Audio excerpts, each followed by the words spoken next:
Hurricane Headquarters, sponsored by Entergy.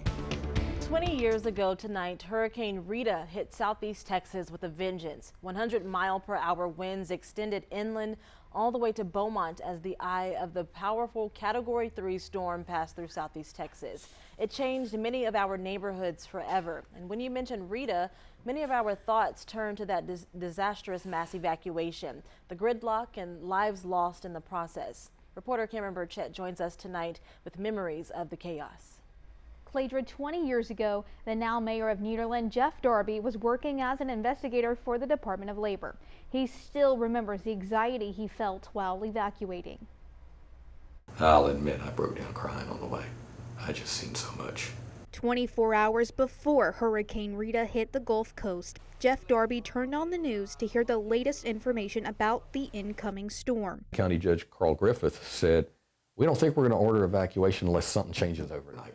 And it did. Within hours, Darby and his family were on the road, evacuating from Nederland. So we left about 10:45 from my house. For that first 45 minutes, there wasn't a car on the road. Man, I felt like I was the genius. No traffic through Beaumont, no traffic through Lumberton, no traffic through Silsbee. Got to that overpass at Evadale, taillights as far as you could see. A route that several thousand other families were using. It's the largest evacuation in U.S. history. They estimate between 2.2 and 3.7 million people.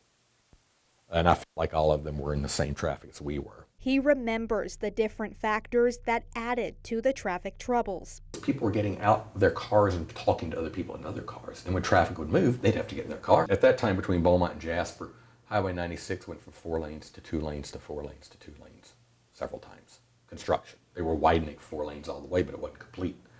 So that made massive problems. His family eventually made it to Waco, which is typically a 6-hour trip. So we were on the road for 17 and a half hours. Darby says he will never forget those hours and how Rita impacted evacuation protocols for future storms. And I was still relatively young. I still remember a lot of details.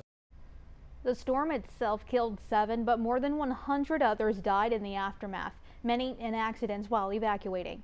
Now, 20 years later, Texas has an improved evacuation plan by zone and zip code and closer to coordination between state and local governments. In studio, Cameron Burchett, 12 News.